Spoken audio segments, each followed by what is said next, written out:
Have you ever caught yourself scrolling? Not because you're interested, but because you're tired, overstimulated, or just emotionally numb. You know it's not helping. You've told yourself this is the last reel, the last short, the last swipe. And yet, there you are.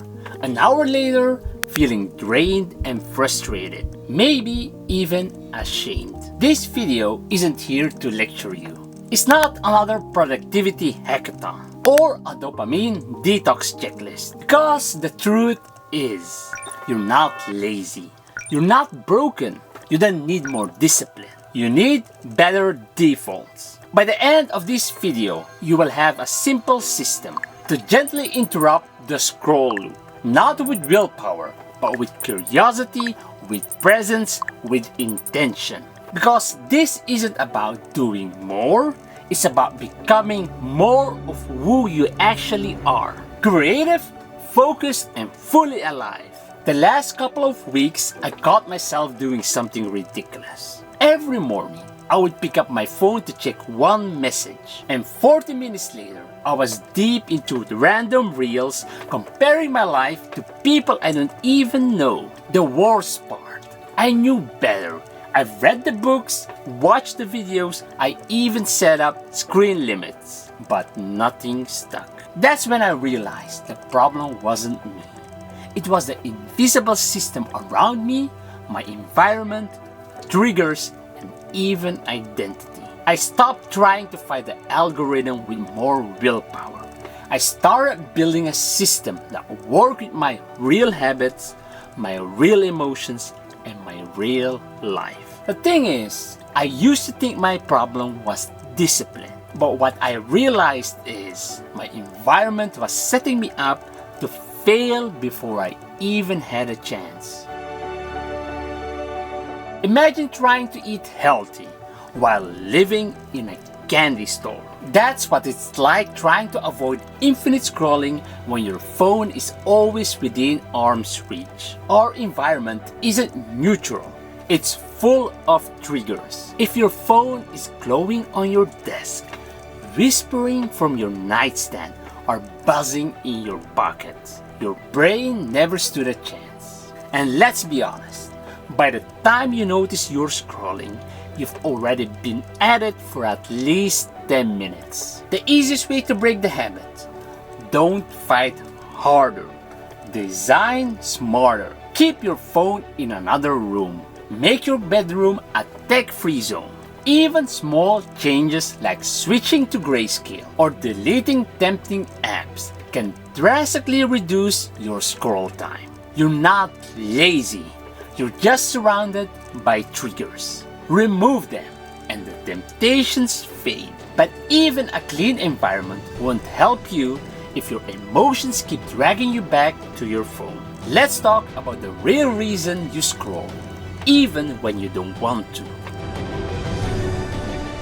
Scrolling isn't about boredom. It's about escape. You're not just swiping for fun.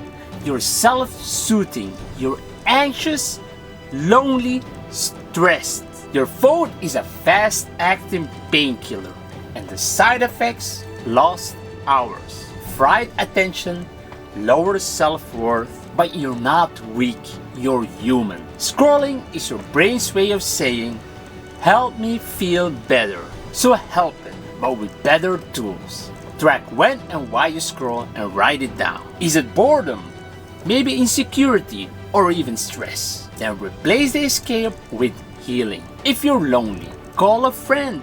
If you're anxious, journal. If you're bored, take a walk, draw, or even exercise. Give your brain what it's actually asking for: connection, clarity, calm. But understanding your emotions is just the beginning. To make change stick, you need to understand how habits really work. Doom scrolling isn't a flaw. It's a formula. Cue, routine, reward. That's the habit loop. Here's how it works. The cue is stress. The routine is scrolling. The reward is distraction. And the loop repeats automatically. To break the loop, don't just cut the habit, change it. Introduce new cues like breathing, stretching, or drinking water. Replace the routine with journaling, sketching, walking, or even calling someone. And still want that dopamine? Use habit trackers. They are weirdly satisfying. But if you want lasting change, don't just change your behavior. It's one thing to act different, it's another to be different.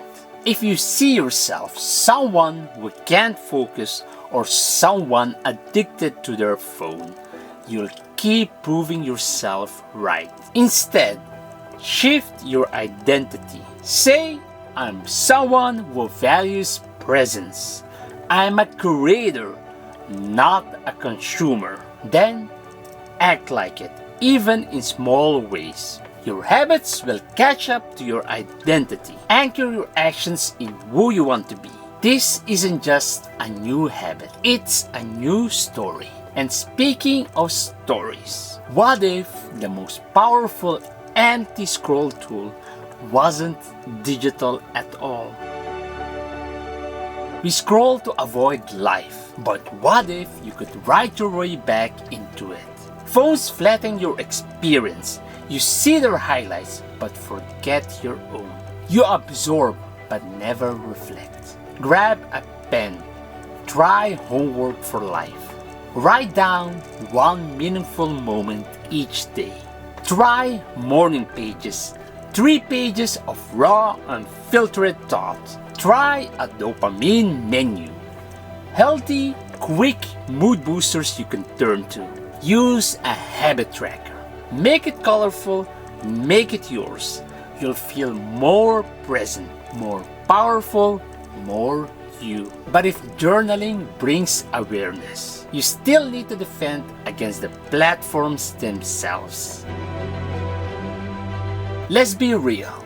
You're up against billion-dollar systems. Infinite scroll, notifications, recommendations. These aren't features.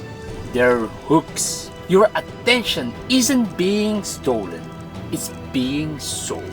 You can't out-willpower this, but you can outsmart it. Turn off notifications. Time box your screen time. You can even use apps like Forest or Freedom. But most importantly, before opening anything else, ask yourself, what's my purpose here?